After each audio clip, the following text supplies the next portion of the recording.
Assalamualaikum warahmatullahi wabarakatuh. Alhamdulillah wassalatu wassalamu ala Rasulillah wa ala alihi wa sahbihi wa mawalah wa la hawla wa la quwata illa billahi wa ba'du. Alhamdulillah, segala puja dan puji hanya milik Allah Subhanahu wa taala. Di malam Ma'asyiral muslimin yang dimuliakan Allah Subhanahu wa taala, ada beberapa pembahasan yang kita akan bahas seputar Lailatul Qadar ini. Pertama, bicara penamaan. Kenapa nama malam itu disebut Lailatul Qadar? Kemudian yang kedua, apa rahasianya? Kemudian yang ketiga, apa tanda-tandanya? Dan yang terakhir, apa yang harus dilakukan apabila kita mendapatkannya. Inilah 4 pembahasan yang kita akan ringkas secara global. Mudah-mudahan menjadi bekal selama 10 akhir Ramadan ini. Ma'asyiral muslimin yang dimuliakan Allah Subhanahu wa taala, kalimat Lailatul Qadri, Lailatul Qadri, 2 kalimat. Lailah itu artinya malam. Al-Qadri ini banyak penafsiran. Maknanya bahwa Lailatul Qadar itu hanya ada di malam hari. Kalau mencari Lailatul Qadar di siang hari gak akan dapat, karena Lailatul Qadar itu hanya ada di malam hari. Adapun malam sendiri itu ada 2 definisi. Ada al-lailatu indan nasi wal lailatu indallah. Ada malam menurut ketentuan manusia dan ada malam menurut ketentuan Allah. Sehingga Lailatul Qadar ini mengacu kepada yang mana? Kepada ketentuan manusia ataukah kepada ketentuan Allah Subhanahu wa taala? Kalau malam menurut ketentuan manusia dimulai dari terbenam matahari.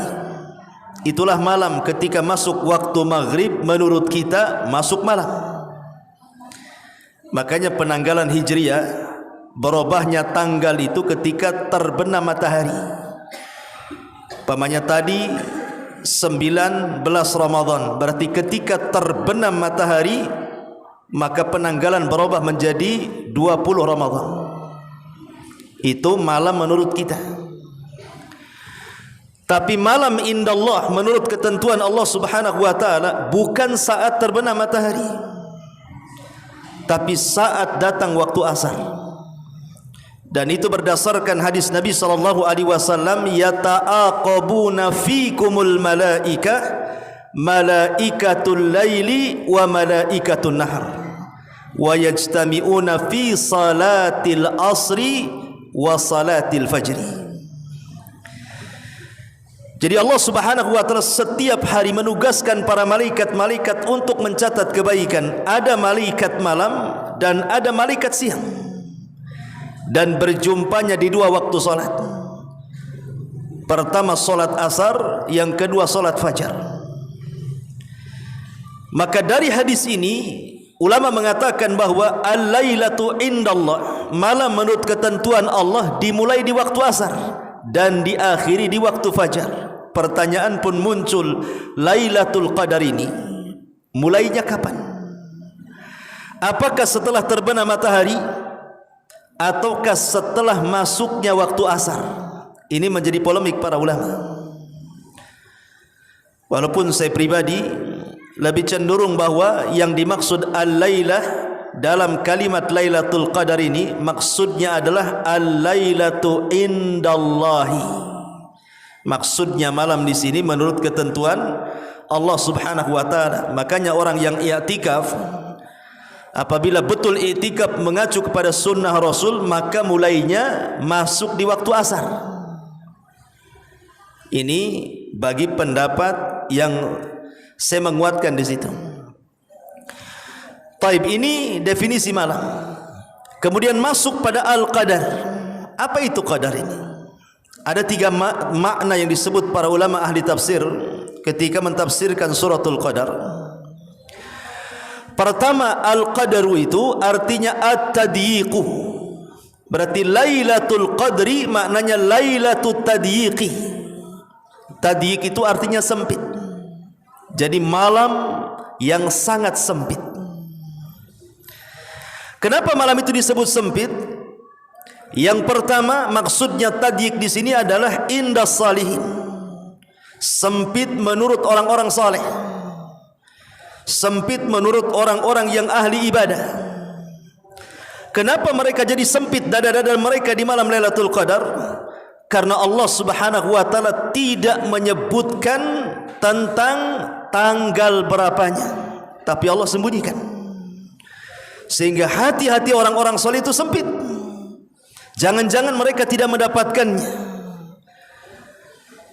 Padahal di zaman Nabi SAW sebenarnya Lailatul Qadar itu sudah ditentukan tanggalnya.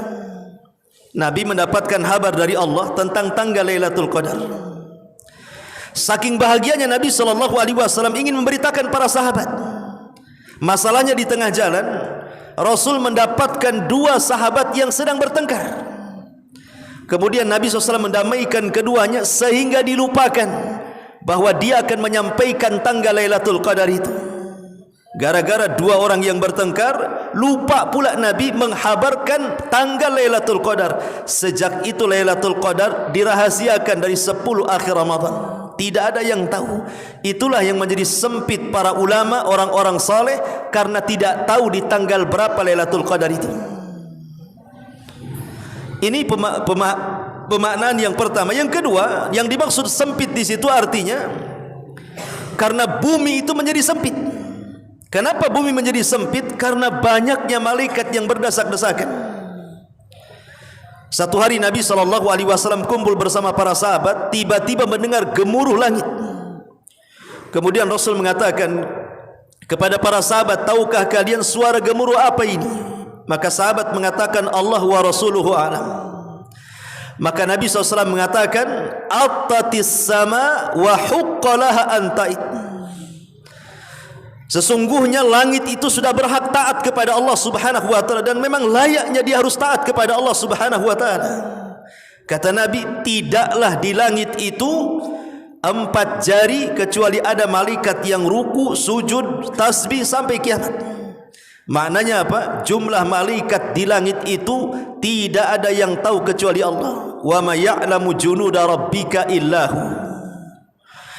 Lah malaikat sebanyak itu di langit, yang Rasul pernah melihat di Baitul Ma'mur, setiap hari masuk 70.000 malaikat, kemudian keluar dan tidak pernah kembali, dan besoknya datang malaikat yang sama jumlahnya kemudian keluar dan tidak pernah kembali. Itu semua turun di malam Lailatul Qadar. Sehingga bumi menjadi sempit dengan banyaknya para malaikat. Makanya malam itu disebut Lailatul Qadri ay Lailatul Tadyiq. Kenapa? Karena sempitnya bumi, berdesak-desakannya para malaikat. Ini satu penafsiran kenapa malam itu disebut Lailatul Qadar. Penafsiran yang kedua, Al-Qadri itu artinya kemuliaan. Kalau orang Arab menyebutnya fulan dzatu qadrin. Si fulan itu punya kemuliaan. Apa maknanya? Kenapa malam itu disebut malam kemuliaan? Pertama, ulama mengatakan karena orang-orang yang mendapatkan malam Lailatul Qadar, mereka akan dimuliakan indallahi wa indal malaikah. Jadi orang yang mendapatkan Lailatul Qadar itu akan mendapatkan kemuliaan di sisi Allah dan akan mendapatkan kemuliaan di sisi para malaikatnya. Artinya Anda akan menjadi selebritis langit. Jadi orang-orang yang mendapatkan malam Lailatul Qadar itu akan dikenal di langit. Luar biasa ya kawan. Jadi selebritis langit, dikenal oleh seluruh malaikat yang ada di langit, dan Allah muliakan kita. Ini satu pendapat. Yang kedua, maksudnya malam itu penuh kemuliaan karena orang yang beribadah di malam itu sama dengan menghabiskan usianya untuk beribadah kepada Allah karena kemuliaannya. Berapa usia umat Islam? berkisar 60 sampai 70 tahun saja kan. A'maru ummati baina sittina wa sab'in, kata Rasul. Usia umatku berkisar 60 sampai 70 tahun saja. Sedikit yang melewati itu. Sementara Allah katakan dalam Al-Quran, Lailatul Qadri khairun min alfi syahrin. Satu malam anda dapatkan Lailatul Qadar itu sama dengan 1000 bulan atau 84 tahun kurang lebih. Berarti sudah menjangkau usia manusia. Usia kita saja 60 sampai 70 tahun, tapi satu malam Lailatul Qadar bandingannya 84 tahun atau bahasa Quran 1000 bulan.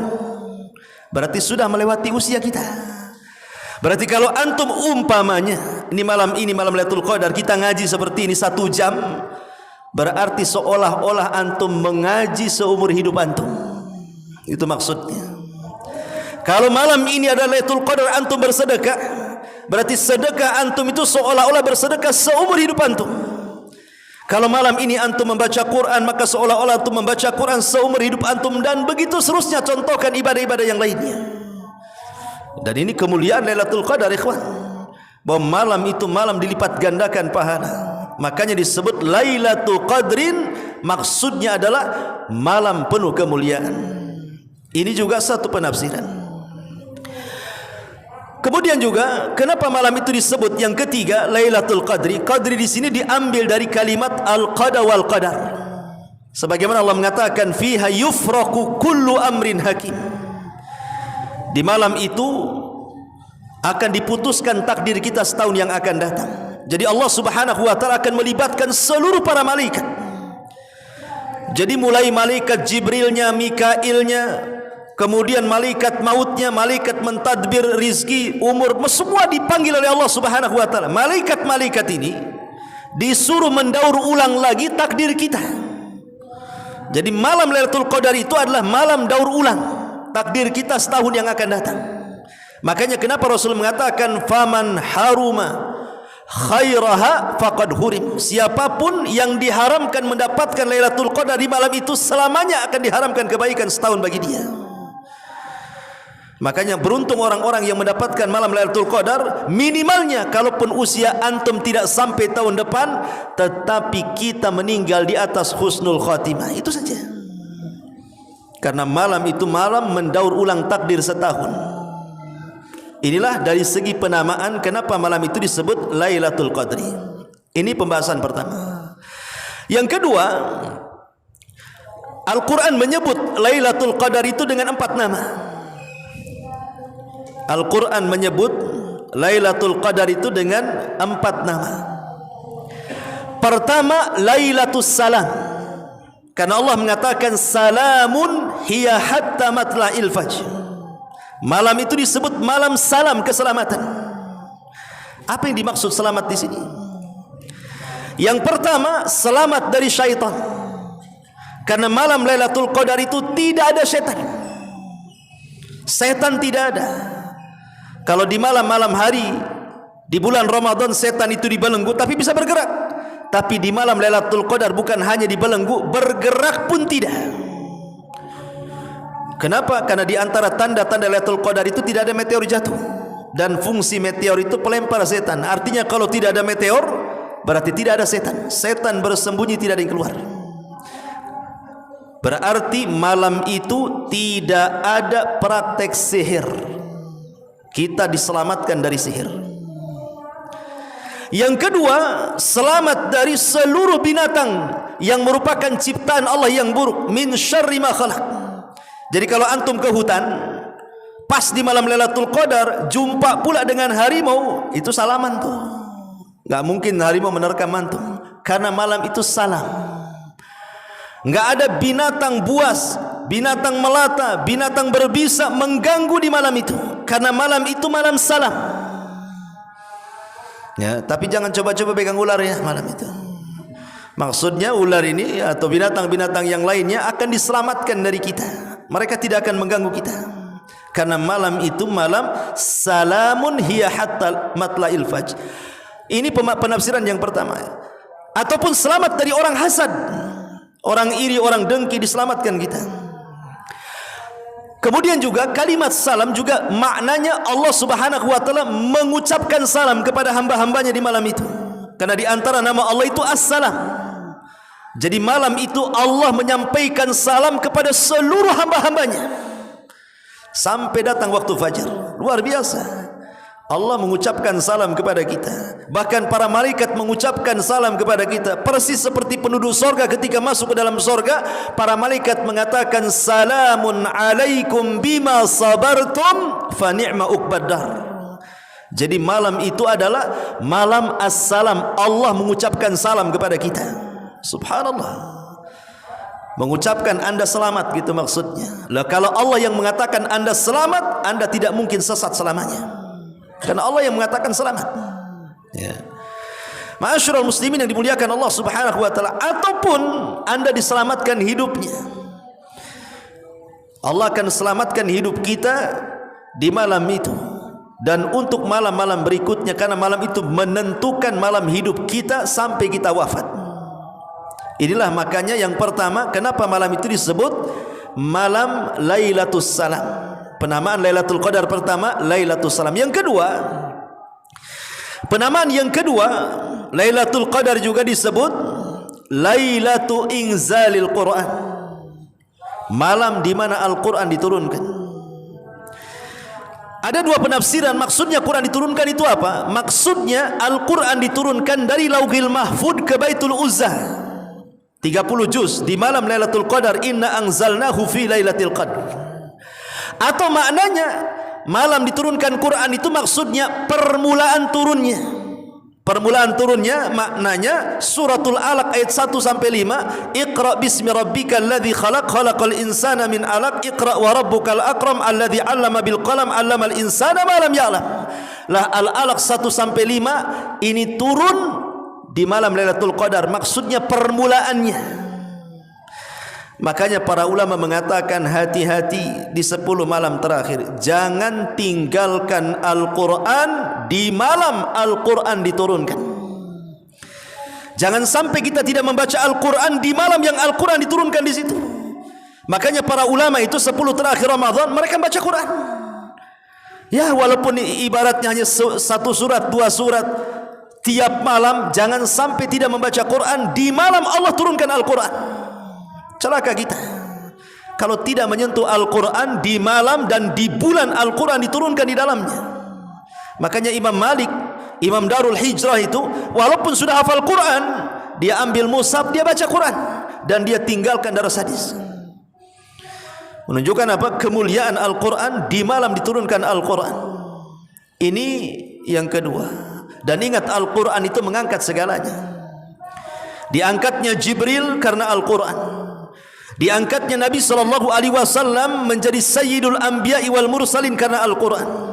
Diangkatnya Mekah dan Madinah di antara seluruh negeri karena Al-Quran.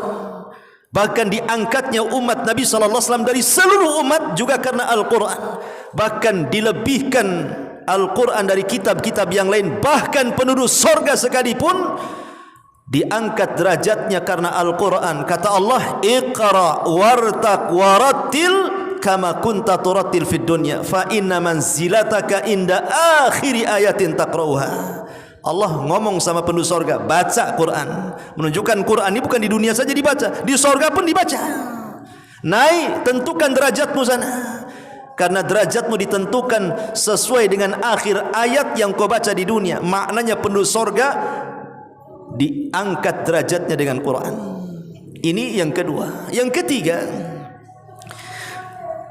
Lailatul Qadar juga dinamai dengan Lailatul Maghfirati wa Rahmah. Malam yang penuh dengan ampunan dan juga rahmat. Makanya Nabi SAW mengatakan apa? Man qama Lailata Qadrin imanan wahtisaban ghufira lahu ma taqaddama min dambi.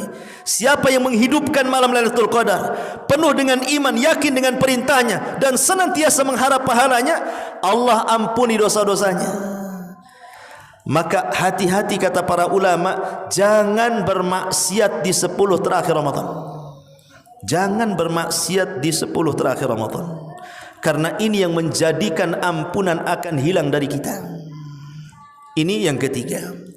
Kemudian yang terakhir, Lailatul Qadar juga dinamakan dalam Al-Quran Lailatul Mubarakah. Inna anzalnahu fi lailatin mubarakah, penuh berkah. Karena malam itu menentukan nasib kita setahun. Kalau malam itu Allah berikan keberkahan bagi kita, maka beruntunglah kita, keluarga kita, harta kita, usaha kita, umur kita, hidup kita, Allah berkahi selamanya. Subhanallah, ya. Makanya malam itu disebut Lailatun Mubarakah. Ini pembahasan yang kedua dari segi penamaan. Pembahasan yang ketiga, di dalam surah Al-Qadar Allah Subhanahu wa taala mengatakan tanazzalul malaikatu waruh. Para malaikat turun dan juga ruh. Ruh ini apa artinya? Sebagian ulama tafsir mengatakan ruh di sini artinya malaikat jenis lain, bukan malaikat biasa. Sebagaimana manusia itu ada manusia dan jin, maka malaikat itu juga ada malaikat dan ruh. Jadi ruh ini malaikat yang berbeda dari malaikat-malaikat yang kita kenal seperti Jibril, Mikail, Israfil, bukan. Dia malaikat dari jenis ruh. Di mana malaikat-malaikat dari jenis ruh ini mampu melihat malaikat-malaikat biasa, di mana malaikat biasa tidak bisa melihat malaikat ruh. Sama dengan kita manusia tidak bisa melihat jin, jin pula bisa melihat kita. Dua jenis malaikat ini turun di malam Lailatul Qadar. Ini satu penafsiran. Penafsiran yang kedua, maksudnya ruh di sini Jibril. Tanazzalul malaikati waruh, maksudnya Jibril, karena Allah mengatakan Jibril itu terkadang disebut ruh. Dan ruh di sini Jibril, maknanya Jibril memimpin seluruh malaikat di malam itu untuk turun ke bumi. Di mana turunnya? Di tempat Al-Qur'an diturunkan, Jibril turun di situ. Dan dia memimpin seluruh malaikat yang turun ke bumi. Anda bisa bayangkan kalau sudah malaikat turun, apa yang dibawa malaikat? Ketenangan, rahmat, berkah, macam-macam. Maka beruntunglah orang-orang yang menghidupkan malam itu, karena disaksikan semua perbuatannya oleh seluruh malaikat, hatta sayyidul malaikat Jibril sekalipun menyaksikannya. Dan luar biasa. Ini juga salah satu keistimewaan malam Lailatul Qadar. Kemudian yang terakhir tentunya tanda-tanda. Walaupun ulama mengatakan sebaiknya jangan pernah mencari dua perkara saat mencari Lailatul Qadar, Anda tidak akan dapat. Pertama, jangan pernah mencari tanda-tanda. Yang kedua, jangan pernah mencari tanggal ganjil. Kata ulama mengatakan, kalau ingin mendapatkan Lailatul Qadar, hindari dua perkara. Jangan sibuk mencari tanda-tanda dan jangan sibuk mencari tanggal ganjil. Anda tidak akan dapat. Ya. Tapi sibukkan, hidupkan 10 malam terakhir Ramadan, pasti kita dapat. Tapi sebagai pengetahuan, ulama sudah memerinci tentang masalah tanda-tanda kalau malam itu Lailatul Qadar, baik sebelum, baik sedang atau sesudah. Di antara tanda-tanda Lailatul Qadar itu, di malam Lailatul Qadar tidak akan ada bulan. Ingat, malam Lailatul Qadar itu tidak ada bulan. Yang ada hanya bintang. Bahkan bintang-bintang yang di hari-hari biasa dalam setahun itu tidak kelihatan saking jauhnya. Maka dia akan mendekat ke bumi sehingga ada ziyadatun nur, ada tambahan cahaya, dan itu diketahui bagi orang-orang yang di tengah lautan atau di tengah gurun pasir. Kalau di beliau nggak bisa lah, banyak listrik. Ya. Maksudnya di tempat-tempat gelap baru nampak ada ziyadatun nur. Karena apa? Bintang yang tidak terlihat tampak mendekat ke bumi. Ini satu. Yang kedua, di malam itu tidak ada meteor satupun yang jatuh ke bumi. Karena fungsi meteor itu apa? Syuhuban lisyayatin, untuk melempar setan. Setannya saja tidak bergerak, macam mana ada meteor? Malam itu tidak akan Anda dapati meteor satupun yang jatuh satu dunia ini. Karena malam itu malam salam keselamatan. Kemudian juga yang ketiga, kata Nabi SAW, Lailatul Samha, malamnya tenang-tenang sekali. Ya, tidak terlalu panas, tidak terlalu dingin, bagi yang sehat. Kalau yang demam tidak bisa. Kata Ustaz, katanya tidak dingin, tidak panas kok, gerges-gerges. Yalah, antum harus minum bodre baru dapat Lailatul Qadar. Jadi bagi yang sehat bisalah merasakan. Ya. Kemudian juga, apakah harus seperti itu? Maksudnya cuacanya sepoi-sepoi, angin tidak terlalu kencang, senang. Enggak, terkadang Lailatul Qadar pun bisa terjadi dengan hujan deras. Ingat, Lailatul Qadar itu tidak mesti cerah cahaya. Terkadang hujan deras, itu pun tanda Lailatul Qadar. Kenapa? Karena Rasul pernah malamnya Lailatul Qadar, kemudian besoknya Rasul sujud, rupanya Rasul merasakan di dahinya at-tinu wal mah. Jadi ada air dan tanah yang menempel di dahi. Maknanya malamnya hujan. Sehingga tidak mesti cerah gitu cuaca Lailatul Qadar. Bisa saja terjadi hujan deras malam itu Lailatul Qadar. Tapi walaupun hujan deras tidak membahayakan. Tidak ada angin kencang. Ya hujan-hujan gitu saja. Karena hujan itu salah satu tanda turunnya rahmat. Turunnya para malaikat itu saat hujan. Makanya doa sewaktu hujan itu mustajab. Dan itu sebagai tanda-tanda Lailatul Qadar. Tetapi tanda-tanda yang paling jelas Lailatul Qadar itu justru setelah Lailatul Qadar lewat dari kita. Kapan itu? Di pagi hari. Malamnya Lailatul Qadar, paginya itu tanda-tanda yang paling jelas. Apa itu? Anna syamsa la syia'a fi. Matahari cahayanya tidak terlalu menyorot, maknanya sedikit redup sehingga kita bisa melihatnya. Imam Ibnul Qayyim memberikan alasan kenapa matahari di malam Lailatul Qadar itu kok cahayanya berbeda dengan setiap hari terbitnya.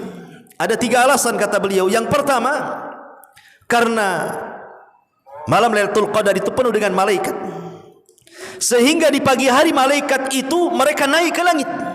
Dan malaikat itu tercipta dari nur cahaya, dan cahayanya inilah yang menghalangi cahaya matahari, sehingga cahaya matahari ke bumi terhalang dengan cahaya malaikat, makanya agak redup. Ini satu pendapat dari Imam Ibnul Qayyim. Yang kedua, di dalam hadis Nabi SAW, kenapa kita dilarang solat saat terbit dan terbenam? Karena di situ ada 2 tanduk syaitan. 2 tanduk syaitan. Dan malam Lailatul Qadar tidak ada setan, sehingga setan tercipta dari api. Kemudian matahari juga punya panas seperti api, sehingga ketika api bertemu dengan cahaya matahari, makanya kemudian silau sekali. Tapi ketika setan tidak ada, berarti matahari terbit sebagaimana awal penciptaannya, makanya agak redup dan bisa dilihat. Ini satu pendapat juga. Tapi juga ada yang mengatakan tidak. Kenapa matahari dibuat redup seperti itu? Ya karena Allah ingin menguji orang-orang yang mujtahid saat mencari Lailatul Qadar. Sengaja Allah buat tanda-tanda yang jelas itu setelah lewatnya, bukan di awalnya gitu loh. Kalau di awalnya, oh senanglah semua orang tahu Lailatul Qadar kan. Ketika tanda itu di akhirnya, maka orang akan menyesal, kenapa semalam saya tidak qiyamul lail, kenapa saya tidak baca Quran, kenapa saya tidak berdoa, dan begitu seterusnya. Makanya dibuat tanda-tanda yang paling jelas itu di pagi harinya. Maka hidupkanlah malam Lailatul Qadar itu dengan menghidupkan 10 malam terakhir Ramadan. Tidak mesti 1 malam suntuk, minimalnya ya 2/3 malam atau 1/3 malam. Jangan sampai 1 malam itu terlewatkan tanpa ibadah, gitu maksudnya. Kalau antum ini kerja malam hari sip-sipan matahari, kan bisa tuh di tempat kerja baca Quran, berzikir. Karena logikanya begini, ikhwan. Sering saya contohkan. Kalau antum ingin bersedekah, anggaplah antum tidak punya uang, hanya punya uang 100.000. Hanya punya uang 100.000. Antum tukar aja 100.000 itu menjadi lembaran 10.000. Kan jadi 10 jadinya kan? 100.000 antum tukar jadi 10.000 tuh. Berarti antum bisa tiap malam sedekah 10.000, 10.000, 10.000, 10.000, 10 hari. Saya yakin dari 10.000 yang antum sedekahkan, pasti ada yang bertepatan dengan Lailatul Qadar. Tidak mungkin tidak. Pasti. Kalau antum punya uang 100, pecah jadi 10. Tiap malam 10, 10, 10, 10, 10 kan itu. Pasti yang 10 bertepatan dengan Lailatul Qadar. Berarti kalau yang 10.000 bertepatan dengan Lailatul Qadar, ikhwan, seolah-olah antum bersedekah seumur hidup antum. Karena bahasa Quran itu ketika Allah mengatakan khairun min alfi syahrin, syahrin ini nakirah, bukan ma'rifat, tidak pakai alif lam, ya kan? Syahrin ini nakirah, maknanya syahrin nakirah itu, namanya nakirah itu yufidul umum. Dan makna umum itu arti syahrin di sini, kalau bulan itu berarti 30 hari atau 29 hari dalam kalender Hijriah. Dan 1 hari ini ada 3 definisi. Kalimat hari itu dalam Islam itu ada 3 definisi. Hari menurut manusia, hari menurut Allah, hari menurut malaikat. Kalau hari menurut kita 24 jam, itulah 1 hari. Kalau hari menurut Allah, inna yawman inda rabbika ka alfi sanatin mimma ta'udun. 1 hari menurut ketentuan Allah sama dengan 1000 tahun. Tapi hari menurut malaikat mikdaruhu khamsina alfasana, 50.000 tahun. 1 hari kalau menurut manusia 24 jam, kalau menurut Allah 1000 tahun, kalau menurut malaikat 50.000 tahun. Dan ini bisa kita masukkan ketiga-tiganya. Kalau seandainya 1 hari itu menurut ketentuan Allah 1000 tahun kali sebulan, kalau menurut malaikat 50.000 tahun kali sebulan, berapa banyak antum dapat pahala sedekah itu coba? Seolah-olah enggak terbanding. Karena kenapa Lailatul Qadar itu hanya dikhususkan kepada umat Islam saja, ikhwan? Ada 2 alasan ulama. Pertama, Allah ingin memuliakan umat Islam dari seluruh umat-umat yang ada. Kenapa Allah muliakan umat Islam? Karena Nabi SAW suatu hari pernah membaca Quran, kemudian lewat kepada kisahnya Nuh alaihi salatu wassalam, di mana Nuh disebutkan dalam Al-Quran alfasanatin illa khamsina ama, berdakwah selama 950 tahun atau 1000 dikurangi 50 tahun, 950 tahun. Rasul takjub, bagaimana Nuh diberikan usia yang panjang? Secara logika kalau panjang usia akan banyak amalannya, kalau banyak amalannya akan banyak pahalanya. Jadi Nabi SAW termenung, kenapa usia umat dulu banyak? Maka Nabi SAW diturunkan ayat seolah-olah ingin mengatakan, ya Muhammad, jangan heran, aku berikan kau 1 malam yang bisa menandingi usia Nuh. Malam itu Lailatul Qadar. Karena kalau antum usianya sekarang 40 tahun, 50 tahun, sudah berapa Lailatul Qadar lewat kepada antum, ikhwan? Dari usia 15 tahun antum balik gitu, dan sekarang antum sudah 40-30 tahun, berarti kan Lailatul Qadar tiap tahun itu lewat. Seandainya setiap tahun antum mendapatkan Lailatul Qadar dan 1 malam sama dengan 84 tahun, kalilah umpamanya 30 kali antum mendapatkan, berarti usia kita seolah-olah panjang, sama dengan umat-umat dulu. Makanya disitulah kemudian Allah ingin memuliakan umat Islam. Walaupun usia kita pendek, usia umat dulu panjang, tapi dengan Lailatul Qadar kita bisa menjangkau usia umat dulu, gitu maksudnya. Karena 1 hari Nabi SAW pernah menyampaikan kisah 2 orang Bani Israel yang beribadah selama 1000 bulan tidak maksiat kepada Allah Azza wa Jalla. Para sahabat heran, kok ada orang bermaksiat, orang beribadah tidak bermaksiat selama 84 tahun, kok bisa? Maka Allah katakan, sampaikan kepada umatmu wahai Muhammad, jangan heran, umat Islam itu diberikan 1 malam yang sama dengan 1000 bulan. Ini yang pertama, kenapa khususiyah Lailatul Qadar hanya diberikan kepada umat Islam. Yang kedua, ulama mengatakan karena keutamaan Nabi SAW itu sendiri. Jadi Allah ingin memuliakan nabinya dengan cara dianugerahkan Lailatul Qadar yang tidak diberikan kepada para nabi sebelum Nabi kita Muhammad sallallahu alaihi wasallam. Dan yang terakhir, setiap malam bacalah doa yang diajarkan Nabi sallallahu alaihi wasallam kepada Aisyah radhiyallahu anha dan mengatakan, ya Rasulullah, in adraktu Lailatul Qadri, ya Rasul, kalau aku mendapatkan Lailatul Qadar, famadza aqul? Apa yang harus aku berdoa? Maka Rasul mengatakan, quli ya Aisyah, Allahumma innaka afuwun tuhibbul afwa fa'fu anni. Baca doa ini setiap malam, 3 kali 4 kali jadilah. Ini doa yang banyak diajarkan atau yang diajarkan Rasul kepada Nabi sallallahu alaihi wasallam. Subhanakallahumma bihamdika, asyhadu an la ilaha illa anta, astaghfiruka wa atubu ilaik. Allahu ta'ala. Assalamualaikum warahmatullahi wabarakatuh.